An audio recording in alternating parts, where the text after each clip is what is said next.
Hope you brought your lassos and your spurs, because this girl's about to ride bareback on the stallion El Morte.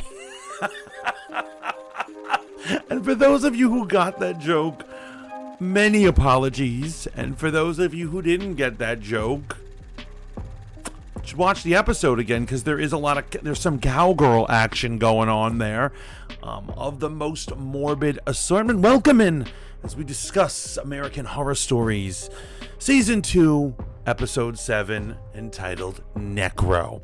With a title like Necro, what are we to see here on this frightening show? Especially the fact that it is the penultimate episode, and I just have a good feeling about penultimate episodes. Anytime an episode falls right before the finale, you know you're going to feel some level of drama, anthology or not. I'm sure it's going to be a good ride. And that was my initial thought, and it starts off beyond creepy as we show a house that seems to be some sort of commotion had happened right before we get there. We see blood on the floor, spilled cereal, a dead woman's body, her teat peering out, and a poor infant child suckling at that teat. I was like, oh man, Ryan Murphy and the boys are just going there tonight. And so this girl clearly grows up to be the mortician that we jump to next. A young woman who is obsessed with the dead. Maybe not obsessed, but has an unhealthy infatuation with it. Now, I feel like everyone has friends like this. We all have like the friend who's into mortuary sciences. Yes, hello, Hannah. Hugs and kisses. They're really into it, and they like to make jokes about dead bodies, and you're always worried that maybe there's some sort of necrophiliac or something, but really, they just know what they want in their lives, because after all, being in mortuary sciences is a calling, as it would seem that such a calling in this episode that our main character doesn't seem to find anyone who understands her. Not her friends, not her boyfriend, no one understands her, until she finds the new hearse driver, who happens to be a very rugged, attractive man. And sparks are certainly flying, especially with a weird little ritual he does. He brings a corpse into the room, and then he leans over to it and whispers sweet nothings to it, like an ASMR or something like that. And so later on, when she sees him smoking a cig outside, she decides to flirt. She doesn't think she's flirting, but clearly she is. She wants a piece of this Mr. Morbid, this Stallion El Morte, I called him. And he basically explains that he was thanking her for allowing him to be part of her death journey and allowing him to usher her toward her final resting place.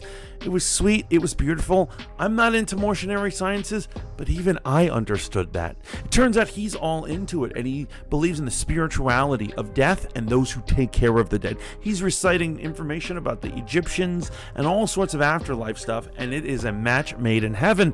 Fortunately, with like a lot of these stories, the girl is stuck in a relationship with a guy who just doesn't understand her. And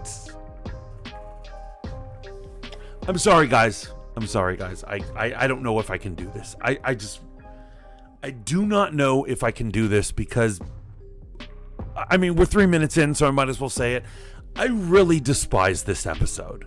I think it had amazing setup. With a story like Necro, or someone who's obsessed with the mortuary sciences, who's working with dead bodies, it's time to have a crazy horror story, and they could have gone in so many directions. But what we ended up getting, unfortunately, was, well, shameful to say, an episode of Grey's Anatomy. It was tame. It was incredibly tame. Some people think that a scene where she has intercourse with a corpse is like over the top, and to be honest, maybe if you're from the Bible Belt, her banging one corpse is pretty intense.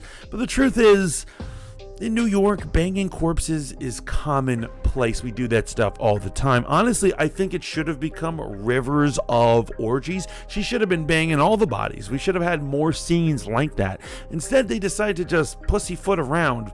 They have some absurd twists and turns, which American Horror Stories, not story, but stories, is known for. Like, for instance, the corpse that she's having sex with happens to be alive, and he's not really dead.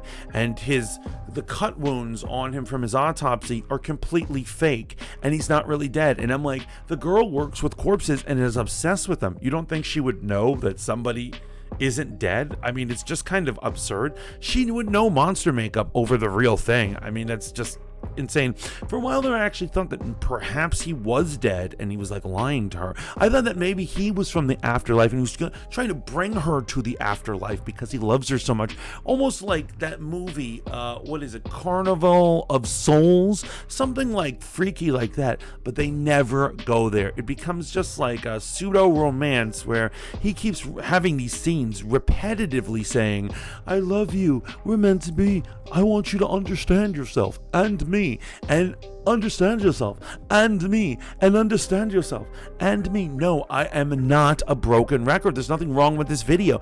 That's just how the episode played out. Now I'm seeing some reviews and people like the innovation where there wasn't guts, gore, or anything, or they don't really go further into the idea from the opening scene where her mother was killed, because I think that could have been the formula for a psychopath. Instead, it's just a normal girl with her normal boyfriends. The very, very end ends up being a morbid twist on romance.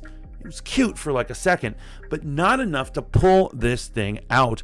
I just wish that if they were going to do crazy morbid stuff, if they were going to do sexuality with corpses, they should have done it earlier. Instead, I really felt like they were wasting my time. It was a yawn fest.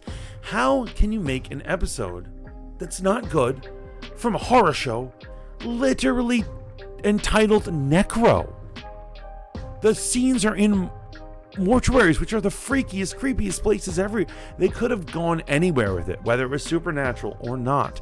Maybe he's a killer, maybe she's a killer. Like I said, he could be from the afterlife. For all we know, God knows what's going on, but I just didn't think there was enough happening in the story. I feel like they could have edited out a bunch of these scenes with them having their pseudo CW, I'm in love with you, why can't we be together, let's talk like this was Dawson's Creek stuff, and just giving us something of scares. Now, I gotta point this out to you guys.